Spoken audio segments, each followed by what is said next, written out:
Hörmətli izləyicilər, mən Onur Rəsulov, Asfinlabdan hər kəsə salamlayıram. Bugün sizinlə global maliyyə bazarlarında olan vəziyyəti müzakirə edəcəyik. Həm fundamental analiz baxımından, həm texniki analiz baxımından.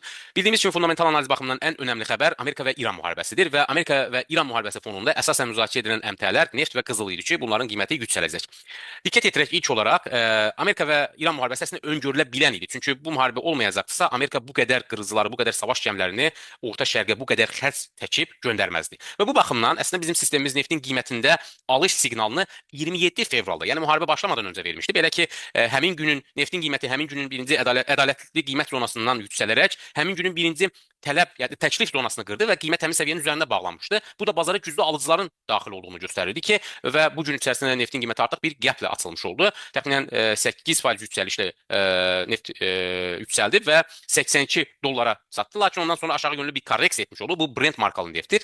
Neftin qiymətində olan yüksəlişin əsas səbəbi İranın Hörmüz boğazını bağlayacağı ilə bağlı ehtimallardır. Bu 33 kilometrlik boğazdan dünyada ticarət olunan neftin təxminən 20% daşınır. Təbii bu boğazın bağlanması xüsusilə enerjidən asılı olan iqtisadiyyatlar üçün, Avrozona iqtisadiyyatı üçün və həmçinin də İngiltərə iqtisadiyyatı üçün kifayət qədər neqativ təsir edə bilər və Təbii İranın bu boğazı bağlaması digər dövlətlərin də bu müharibəyə başlamasına səbəb ola bilər ki, hər halda İran bu riskləri hesablamışdır və onlar da açıqlama verdilər ki, hələlik boğazı bağlamayacaq. Yəni bu boğazın bağlanması əslində qlobal iqtisadiyyat üçün dağıdıcı təsir edə bilər ki, qeyd etdiyim kimi belə bir vəziyyət yaranarsa digər dövlətlər də dərhal bu müharibəyə müdaxilə edə bilər. Hətta İngiltərənin müdafiə naziri bununla bağlı açıqlama da verdi və həmin müdaxilə olarsa, təbii bu İran üçün dağıdıcı ola bilər və müharibənin lokallaşması və qısa zaman kəsiyində belə deyək, müharibənin başa çatdırılması və yaxud da ki, hədəflənən nəticənin əldə edilməsi əslində neftin qiymətində olan yüksəlişi məhdudlaşdıracağı kimi görsənir və bu baxımdan biz neftin qiymətində yüksəlişin davam etməyəcəyini öngörürük. Lakin texniki analiz nöqteyi-nəzərdən təbii ki, neftin qiymətində hələlik yüksəliş siqnalı yaranıb ki, bu gün içərisində əslində neftin qiyməti artıq öz belə deyək hədəflərinə çatıb və bu baxımdan biz ən az növbəti günü gözləməliyik. Lakin neftin qiymətində uzun vədəli yüksəliş qeyd etdiyimiz kimi öngörmək çox çətindir. Çünki bu qlobal iqtisadiyyata dağıdıcı təsir edə bilər. Qızılın qiymətinə diqqət edirək. Qızılın qiymətində də əslində bizim sistemimiz diqqət yetirin 27 fevralda alış siqnalı vermişdi. Belə ki, həmin günün bir ədalətli qiymət zonasından yüksələrək qızılın qiyməti hətta həmin günün ikinci müqavimət zonasının üzərində bağlanmış oldu ki, bu da bazara güclü alıcıların daxil olduğunu göstərirdi və bu gün də neftin qiyməti, üzr istəyirəm, qızılın qiyməti bir gaplə açılmış oldu və əslində qızılın qiyməti təkcə Amerika və İran müharibəsindən dolayı yüksəlmir. Bildiyimiz kimi bununla bağlı bir öncəki videolarımızda da qeyd etmişdik. Qızılın qiyməti makro trenddə yüksəlişdədir və bunun əsas səbəbi qlobal burs problemi və üzən valyutaların, yəni fiat currency dediyimiz dollar, avro və digər valyutaların dəyər itirməsi, qlobal bazarlarda inflyasiya gözləntilərindən dolayı qlobal trendlərdə, yəni makro trenddə qızıl yüksəlişdə davam edir. Lakin Amerika və İran müharibəsinin başlaması, qlobal bazarlarda gərginliyin artması qızıla olan tələbi daha da artırmış oldu ki, qızılda yenidən alış siqnalı yaranmış oldu və qısa müddətli trenddə qeyd edim. Bu ay ərzində qızılın qiymətinin təxminən 5761 dollara satacağı gözlənilir. Qeyd etdiyimiz kimi, əgər İran və Amerika müharibəsinin davam edərsə və yaxud da bunun coğrafiyası genişlənərsə, qızılın qiymətini qeyd etdiyimiz kimi qısa müddət ərzində əslində bu səviyyəyə çata bilər.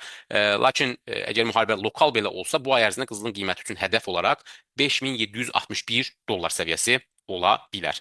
Digər maliyyə alətlərinə baxaq. Avro-dollar valyuta cütlüyünə diqqət edin. Avro-dollar valyuta cütlüyü bu gün ərzində kəskin dəyər itirmiş oldu. Bunun başlıca səbəbi, biraz öncə qeyd etdiyim kimi, əslində dollar yüksəlir. Sual yarana bilər ki, Amerika İranla müharibə edir. Bəs niyə dollar yüksəlir, lakin Avropa Birliyi müharibəyə daxil deyil? Lakin onların valyutaları dəyər itirir. Bunun cavabı Amerika enerji baxımından belə deyək müstəqildir. Xüsusilə Venezuela nefti və o cümlədən digər özünün nefti var ki, Amerika neftdən çox da asılı bir iqtisadiyyat deyil. Yəni ixracdan belə deyək, asılı idxaldan asılı o qədər də deyil.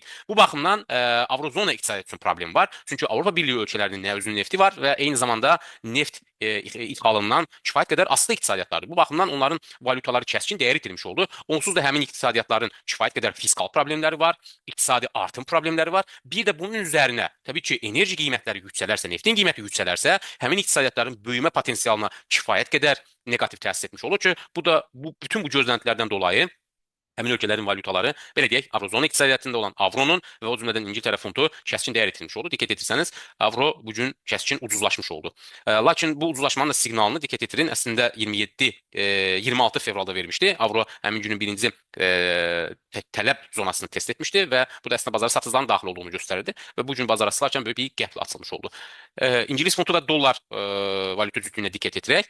GBP USD'de də diqqət yetirin. Əslində bizim sistemimiz 26 fevralda satış siqnalı vermişdi fundda. Belə ki, həmin günün birinci dəstək səviyyəsi qırılmışdı və qiymət həmin səviyyənin altında bağlanmışdı və həmin tarixdən etibarən əslində fundda eniş davam edir. Bu gün isə fund GBP USD-də enişin kəskinləşməsi və sürətlənməsinin də başlıca səbəbi qeyd etdiyimiz kimi əsasən enerji qiymətlərinin bağlanması və İngiltərə iqtisadiyyatı kimi çox zəif artımın olduğu bir iqtisadiyyatda, inflyasiya probleminin olduğu bir iqtisadiyyatda üzərinə bir də neftin qiymətində artım olarsa, təbii ki, İngiltərə iqtisadiyyatına böyük bir negativ təsir edə bilər. Yəni onu resessiyaya sala bilər. Bu baxımdan GBP də bu gözləntilərdən dolayı enişlə, yəni davam etdi. Kəskin bir enişlə müşahidə olunmuş oldu. Bir digər maliyyə alətimiz S&P 500 indeksinə diqqət yetirək. S&P 500 indeksinin xüsusilə S&P 500 indeksinin futuresinə diqqət yetirək. S&P 500 indeksində də bazar açılarkən aşağı yönlü bir gapla açılıb. Lakin diqqət yetirin 26 fevralda əslində bizim sistemimiz satış siqnalı vermişdi. S&P 500 indeksi həmin günün birinci təklif tələb zonasını test etmişdi və qiymət həmin səviyyənin altında bağlanmışdı və həmin tarixdən etibarən əslində S&P 500 indeksinin aşağı yönlü eniş davam edir və bu gün də bazar açılarkən belə deyək kəskin bir gaplə açılıb və bu enişin biz hələlik davam edəcəyini düşünürük. Texniki analiz nöqteyi nəzərindən nə qədər ki, bu günün birinci müqavimət səviyyəsi qırılmayıbsa, yəni bu gün üçün 6923 dollar səviyyəsi qırılmayıbsa, biz hələ ki S&P 500-ün aşağı yönlü korreksiya edəcəyini düşünürük. Lakin müharibə faktorundanmı S&P 500 indeksi ucuzlaşır belə desək, bu İran-Amerika müharibəsinin çox da davam edəcəyini düşünmürəm. Çünki qeyd etdiyim kimi, əgər bu müharibə genişlənərsə, xüsusilə enerji qiymətlərinə təsiri artarsa, digər dövlətlərin müharibəyə müdaxilə etmə, müharibəyə qoşulması və qısa müddətdə bu işi bitirmə baxımından həll edici ola bilər ki, bu da bazarlara həddindən artıq təsir etməyəcəyi kimi görsənir. Yəni bu təsirin qlobal maliyyə bazarlarına, xüsusilə İran-Amerika müharibəsinin qlobal maliyyə bazarlarına çox böyük təsiri olmayacağı kimi görsənir. S&P 500 indeksi təxminən belə deyək qısa vədədə 6737 dollar səviyyəsinə qədər ucuzlaşa bilər və bu ay üçün maksimal eniş səviyyəsi 6609 dollar səviyyəsi görsənir ki, təbii bunun davam edib etməyəcəyini biz yaxın günlərdə görəcəyik. Lakin səviyyə olaraq qeyd etdiyim kimi birinci səviyyə 6736 dollar səviyyəsi, növbəti səviyyə 6608 dollar səviyyəsi kimi görsənir. Belə dostlar, ümid edirəm faydalı olmuşdur. Ümumiyyətlə qlobal maliyyə bazarlarında olan təsirlər və son olaraq xüsusilə Amerika və İran müharibəsinin qlobal maliyyə bazarlarına təsiri və texniki analiz nöqteyi-nəzərdən izah etməyə çalışdım. Xüsusilə qızıl, neft, avro, dollar və GBP USD və bir də S&P 500 indeksinə necə təsirlə bağlı məlumat verməyə çalışdım. Ümid edirəm faydalı olmuşdur. Xüsusilə əgər bu bazarlarda əməliyyat açırsınızsa, mütləq şəkildə stop losslarınızı qoymalısınız. Belə volatil vaxtlarda ümumiyyətlə bazarı dəqiqliklə proqnoz etmək mümkün deyil və hər hansı qeyri-adi bir hadisənin baş verməsi bazarlarda böyük bir, belə deyək, kəskin yüksəlişlərə və yaxud da kəskin enişlərə və qəhvlərin yaranmasına səbəb ola bilər ki, bu risklərdən sığortalanmaq üçün mütləq stop losslardan istifadə etmək lazımdır. Sağ olun, sizə uğurlu ticarət arzulayıram.